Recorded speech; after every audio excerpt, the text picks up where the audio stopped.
Hey guys, Dr. Ben here, Functional Medicine Center is going to talk today about whatever you guys got going on. So we're going to do some live Q&A. There's lots of different health things out there. People, they're having hormone issues, they're having gut issues, brain issues, immune system issues, all types of different things. So here we go.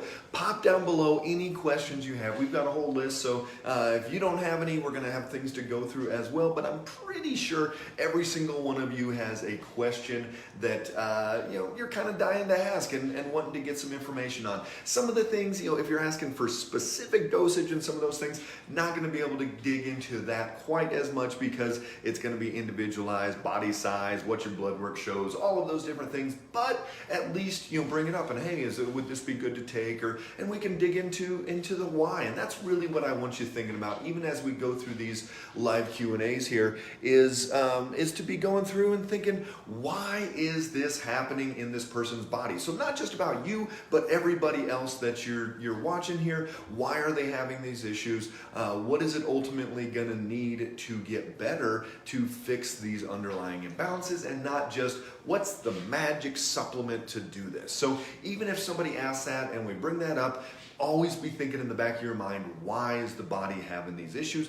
Because still, if you're taking a supplement for a specific thing and saying, I've got this condition, what should I take? It's still a this for that model. It's still an allopathic model where you're just trying to take something to get better. So let me bring up my list here, and we will see what some questions are that you guys have had. But otherwise, pop down below where you guys are watching from. Love to see you all over the country, all over the world.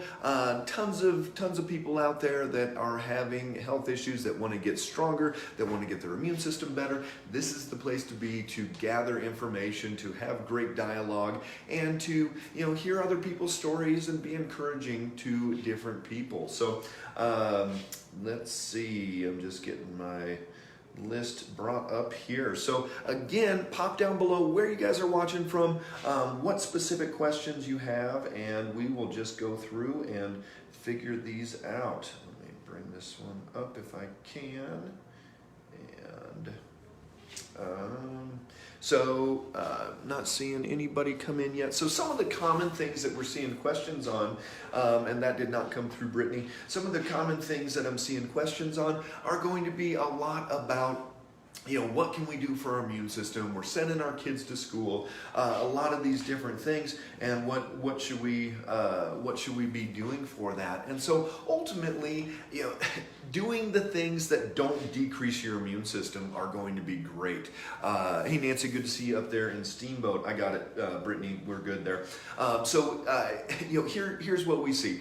A lot of people with their immune system, we got to know the things that are decreasing the immune system first, and then we've got to not do those or reverse those. So poor sleep is going to decrease the immune system. So you've got to work on your sleep quality. We talk about sleep hygiene all the time, and you've got to turn your devices off. You've got to have darker curtains, blackout curtains. You've got to have sleep cooler if possible, especially us in Colorado here.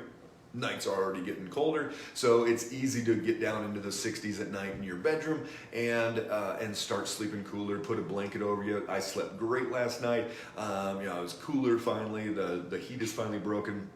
I had my sheet and a blanket on for the first time in months, and so slept really, really good. So that's definitely some of the things. Oh, we got a question here. And again, for some reason on my screen, I can only see a couple lines there, so try to keep your questions short because I can only see so much here. So Misty, I've loved the keto lifestyle. I feel amazing when I stay focused on it. My fats would be avocado, coconut, but and again, sorry, Misty, it cuts off there. So tell me what the question is at the end, and we'll come back to that.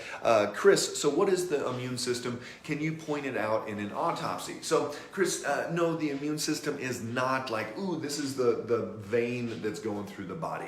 The immune system is going to be comprised of a lot of different parts of the body, including your digestive tract is a huge part of the immune system. It builds up our fat-soluble vitamins, a lot to do with our immune system. Your brain is part of the immune system. But when we're talking about cells and specifics like that, that's going to be more of a immune system of antibodies, T cells, B cells that are going to create the antibodies, and they're going to go and tag things for destruction, natural killer cells, cytotoxic T cells, all these different immune system cells that are going to go and attack and destroy. But there's also going to be regulatory cells, T regulatory cells, that need to slow down that immune system. And so it's kind of like this, it's a teeter-totter, and you want to turn up the immune system at the right time, and you want to turn down the immune system at the right time. But what happens for a lot of people, especially with autoimmune, is they get turned up, and then it's just pedal to the metal, just revved, and going way too hard and too fast. So we've got to be able to turn it down as well. That's where vitamin D really comes into play, and why if somebody's got autoimmune, they should be up closer to 80 on their vitamin D level. So if you've had your vitamin D, you definitely want to do that. So Misty, I include bacon, etc. Also, what are your thoughts? So, keto lifestyle or a keto diet, just like a vegetarian or a paleo, any of these things, any of the times when we go into an extreme, we should only do it short term. So some people going on a vegetarian diet for 3 or 4 months, they can drop some weight, their blood pressure comes down, some things can change, but then being on a vegetarian diet for years, I've seen a lot of problems, and for most people is going to create more issues in their health. Same thing with ketogenic diet, 2, 3, 4 months, not bad, start losing weight, some people will feel better, etc. But if you do it for a year, 8 months, 12 months, 16 months, whatever it is, it can create some problems. So long-term ketosis is not necessarily a good thing yet either.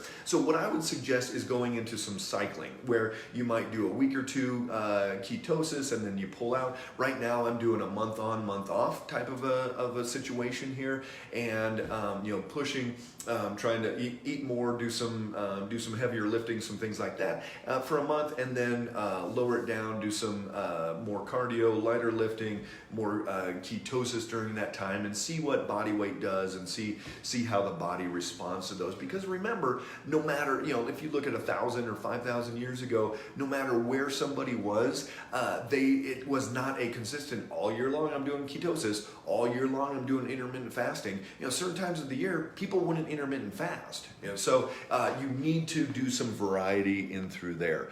Let's see what else we have. Do you have a pile of recipes located somewhere? What kind of recipes are you looking for? Are you looking for some lunches, some dinners, some different things? But yeah, let us know what type of recipes you're looking for. Again, here's the deal, is some people can eat black beans and blood sugar is okay, other people can't. Some people can eat sweet potatoes and other people can't. So, that's why even in my blood sugar book, which go ahead, for everybody on, go ahead and share this post, and we will pick one person today to send out my blood sugar book to.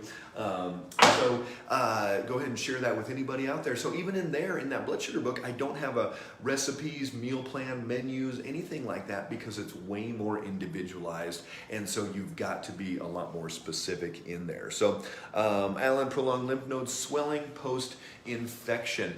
For some reason, and I'm assuming it's probably in the neck, those lymph nodes. For some reason, your body is just not able to get up and over this hump. Kind of like when my patient had shingles 13 times by the time she was 27, she was not able to get over that and suppress that virus enough to not keep having those infections there. So you've got to take a step back, and you've got to look at, how can I support my immune system? Stabilize your blood sugar, get proper sleep, work on the adrenals, check your gut, make sure that microbiome is doing what it's supposed to do. All of these different systems, we've got to take a step back and work through system by system to make sure that body ultimately can handle this.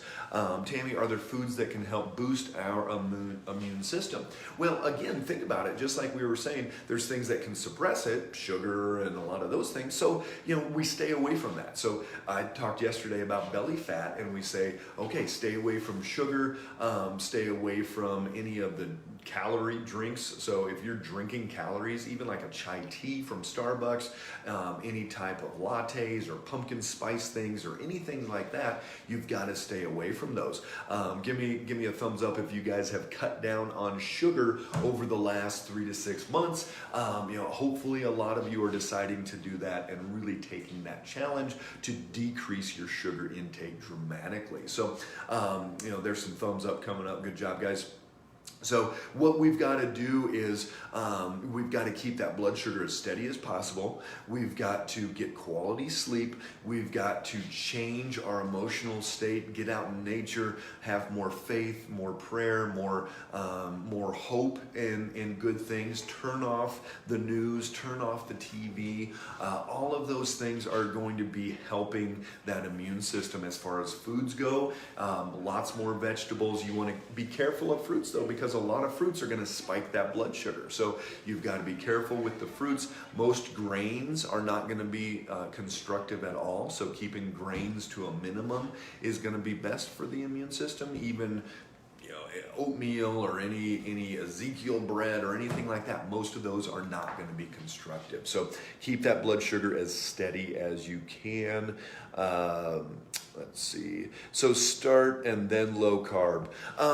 So Misty, you want to cycle through again, whatever you can do that keeps that blood sugar steady. So yes, you can go into ketosis sometimes. It's going to be good for BDNF, rebuild neurons in the brain. You're going to feel better, maybe be clear thinking, some things like that. But then maybe cycle into just a lower carb, and even you could add in some, if you can do okay with some sweet potatoes or some yams or things like that, you could add a little bit in short term for a week, 2 weeks, 3 weeks, and then cycle back into that ketosis side. But no matter what you're doing, keep that blood sugar as steady as possible, and that's going to be a big part of it. So yes, alternate between keto and low carb. And then Valerie, good morning. I have Hashimoto's and I've noticed that I'm having food sensitivities. What should I do? So remember, Hashimoto's does not cause food sensitivities. What is Hashimoto's? Hashimoto's is an autoimmune disease. Hashimoto's just like MS, just like I was reading a report this morning, post shots, there's almost 1,700 reported cases of alopecia, which is autoimmune baldness, to the World Health Organization in the US and Europe. So that's an autoimmune disease. My wife had thrombocytopenia, where the immune system attacked the platelets and she was bruising really easily.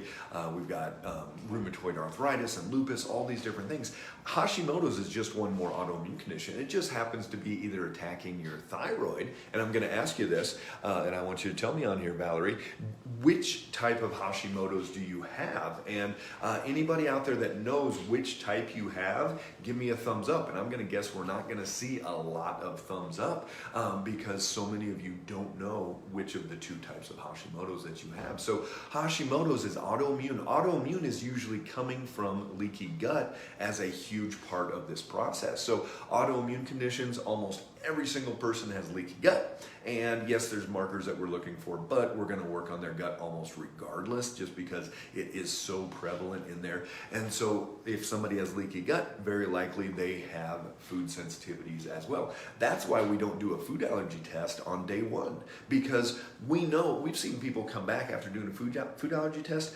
spinach, lettuce, crab, olives, all kinds of random stuff, but that's really just because we've got this small intestine gut lining damage that is causing a big part of this problem. So the food sensitivities is not because of the Hashimoto's, it is because of the damage and the things that are driving that autoimmunity in your body. Hopefully that makes sense there.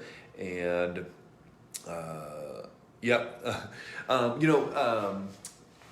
Lau, we are looking at coming up with a recipe book, some things, some online resources of things that we have done with patients. So we will be working on that.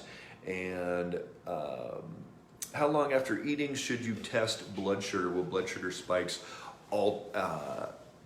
after fibromyalgia, I'm going to guess that says alter fibromyalgia. Okay, how long after eating should you test blood sugar? Well, here's the thing. For years we did finger pricks, and we would do 45 minutes to an hour and try to catch that spike. But now that we've been using the continuous glucose monitors, we're seeing even in 15 to 30 minutes, somebody will already have spiked and be coming down. So it can be very, very problematic and a lot quicker than we knew. So I would test anywhere from 15 minutes to an hour and do some different ones in there, and you'll be surprised. It could spike a whole lot quicker in there. So you want to do that. And will that affect fibromyalgia? Absolutely. It's not just the spikes that will affect fibromyalgia, it's the drops, because fibromyalgia is an inflammatory condition. Every time the blood sugar goes up too high or down too low, we're going to create more inflammation and cause more issues, especially with fibromyalgia, some things like that. And let's see what else. We've got some thumbs up there. And congenital thyroidism. Besides Synthroid, what else should we be doing to promote good health for her? So the question is, Joni there, is it Hashimoto's? So if it's Hashimoto's, then you've got to work on that autoimmune. If it's just a low thyroid state, and the pituitary is fine, your TSH is fine, everything else, then you can look into some of the things like the iodine and the tyrosine and some of these herbs that are going to help build up the thyroid and support it that way. But yes, Synthroid will never fix the problem, because all that's doing is just giving a hormone support there. So let me know if that is Hashimoto's or not, or if you guys have tested. And what about saturated fats associated with certain foods like bacon? Well, some people with ketosis, Misty, they're going to just eat bacon wrapped everything. So bacon, a few times a week, not a big deal. Bacon 3 times a day definitely could cause some problems. So be careful with how much some of those fats that you eat. They are good. Valerie, thyroiditis, what types are there? So I'm not sure on your question there what you're asking. Thyroiditis, it's inflammation of the thyroid. It could be autoimmune. That's going to be the main part. Have you checked for Graves? Have you looked at Hashimoto's? Some of those things.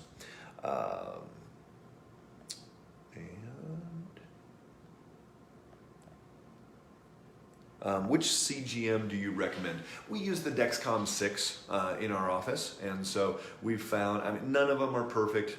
It's still technology. Most of them are going to take a couple days to calibrate each time you put on a new sensor.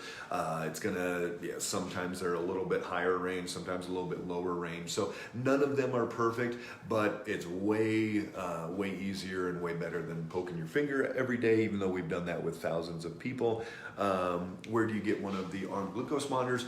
We have a contract set up with the company, but you have to get a prescription for the CGM. So every one of our new patients that starts working with us at any of our locations, they get a CGM in their program.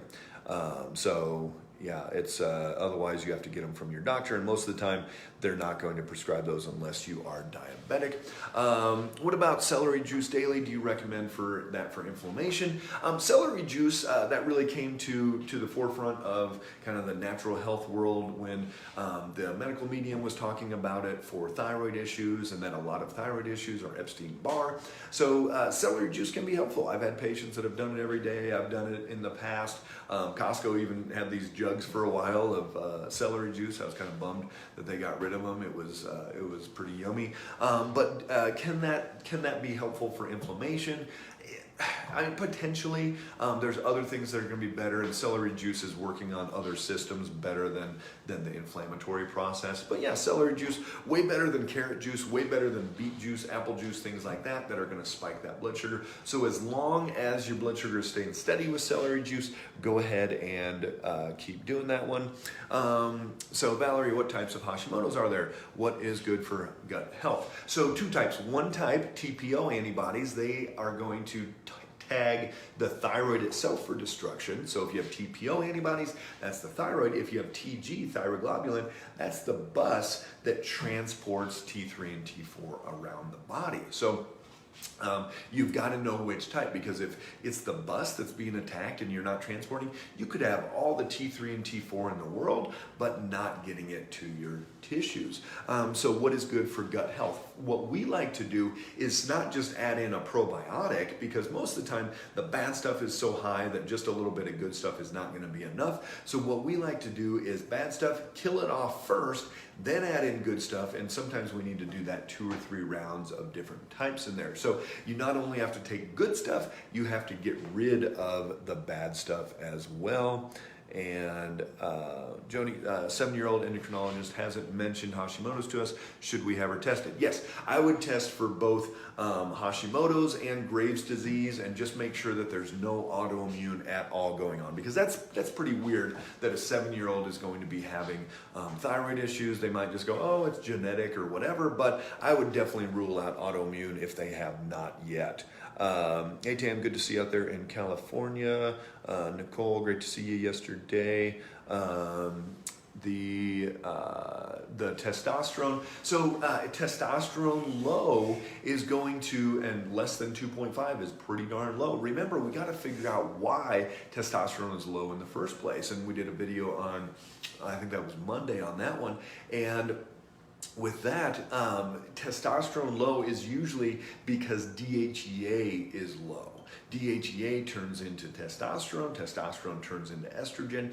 DHEA is another adrenal hormone, and if somebody is in a constant fight or flight, if they're revved up, if their cortisol is high, they're going to be shunting over all of those hormone production abilities into cortisol and not into DHEA and testosterone. So most of the time, testosterone low is because we're in a chronic fight or flight, because we're trying to fight off the mountain lion every day. But remember, number one stressor to the adrenals and to that revving up that cortisol is blood sugar swings, especially the dips. That's why we do a brain map. We look at the quantitative EEG, look for a alpha wave, which is our fight or flight, that kind of anxiety part if it's high. And if somebody's got that and their blood sugar swinging all over, they're going to be stressing out their adrenals, whether they're worried about life or not. And then that's going to be suppressing this testosterone. So testosterone low is usually between your ears more than it's between somebody's legs, if you know what I mean. So testosterone. My friend has lost all of her hair. It has been ongoing a couple years. She's otherwise healthy. So this is going to be alopecia, which is an autoimmune disease. So otherwise healthy, I really doubt it. We've had patients come in, they had alopecia, they were losing their hair. We did in-depth blood panel, brain map, everything, figured out what was out of balance, why their body was going haywire, why it was attacking itself, and the hair actually on most of them have started growing back. So odds are, Linda, they are not healthy. There's something else going on, and they need to get evaluated there. And let's see. What to do for thyroglobulin Hashimoto's. Same thing, Michelle. Just like if it was TPO, just like if it was MS, just like if it was rheumatoid arthritis, you've got to calm down that immune inflammatory cascade. So you've got to look at blood sugar, you've got to look at adrenals, you've got to look at estrogenic events and detoxifying that estrogen, leaky gut, vitamin D. You've got to look at infections, whether that's chronic Epstein-Barr or viruses or whatever it is. You've got to look at potential any environmental issues. Gluten, same thing. Every time you eat gluten, you rev up that autoimmune system for at least 6 months. So all of these things, it has to be addressed the same way as any other autoimmune condition. Hey Paula, great to see you. Hope you are doing well. Valerie, I have TPO. I haven't checked for thyroglobulin. Of course, most people don't, but you definitely want to. So it's called thyroglobulin antibodies. Have the doctor check that next time, because if you have those antibodies, you could have all the thyroid hormone you want, but it's not getting to the tissues. And so, but again, it almost doesn't matter, because you've got to calm down that immune inflammatory cascade no matter what. You've got to get that calmed down so that the body does not attack itself anymore. Here's the problem with Hashimoto's. Nobody's going to die from Hashimoto's. But what's going to happen is that people that have one autoimmune condition, they have multiple. multiple. So the majority of people have multiple autoimmune conditions, and you could be attacking some other places. Cheryl, so prescribed the Topramate for weight loss. I read the side effects. Afraid to take it. Why would you take a drug for weight loss? So I mean, that's my first thought, is why would somebody take a drug for weight loss? Why not fix why weight is that? Remember, weight is the symptom of ill health. It's not the cause of ill health. So you've got weight not just because my body just gained some weight. There's something underlying wrong, and that's what you've got to figure out there. So Maria, my daughter, is 5 and needs fillings in her teeth. Do functional doctors usually refer to a certain type of dentist? Yes. So you want to look for a biologic dentist near you. If you're in Colorado, there's a bunch in Denver, Boulder, things like that. If you're in a small town area, it might be harder to find somebody. But yes, definitely you want to go. There's way better ways to do fillings than others. So you definitely want to be careful in there. And hey, Gail, good to see you. And any other? Mary, good to see you in Texas. And Lacey Joe, great to see you in Wyoming. Go Cowboys. Any other questions? Not seeing anything else right now. So, all right, guys, if you're watching this later or anything else comes to you, drop that down below. So we would love to answer any of these other questions. I'm going to do one more, then I'm going to jump. So if fixing an autoimmune dysfunction, weight can be lost and or managed. Absolutely. So here's the deal. Remember, weight is the symptom of ill health. As we start changing people's underlying health status, their weight comes down. So that's the key that you've got to be thinking about, is how do I get my healthy? If you do not have optimal body weight, what else can I do to get as healthy as possible? So love having you guys on. We're going to make this a regular thing every Thursday. Bring your questions. Tell your friends. Lacey Joe, great to see you. Let them know, and we will get cranking with as many answers as we can. But keep popping those down below. We'll keep looking.